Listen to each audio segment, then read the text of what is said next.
নমস্কার, সুধা kitchen blog থেকে অনেক অনেক স্বাগতম। তো আজ হচ্ছে সোমবার, বাজে সকাল 9টা। এখন চলছে রান্নাবান্নার প্রস্তুতি। তো এখানে মাছের ডিম ভাজছি, এই যে পান্তা ভাত দিয়ে খাবে বলে। তো আমাদের এখানে ভাত টাতগুলো খুব একটু খায়। তো আপনাদের ওখানে কি কারা কারা ভাত খেতে পছন্দ করে, বিশেষ করে এই গরমে পান্তা ভাত, অবশ্যই কমেন্টে জানাবেন।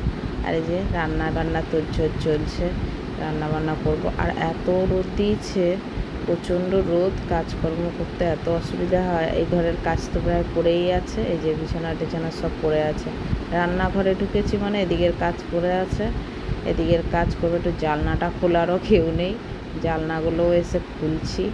এবার কাজগুলো করব, বিছানাপত্র গুছাবো। একটা তো বিছানা নয়, দুটো বিছানা থাকে, তো এগুলো গুছাতে হয়। যে ওইদিকে একটা বেড আর এদিকে একটা বেড, সব গুছিয়ে পরিষ্কার করতে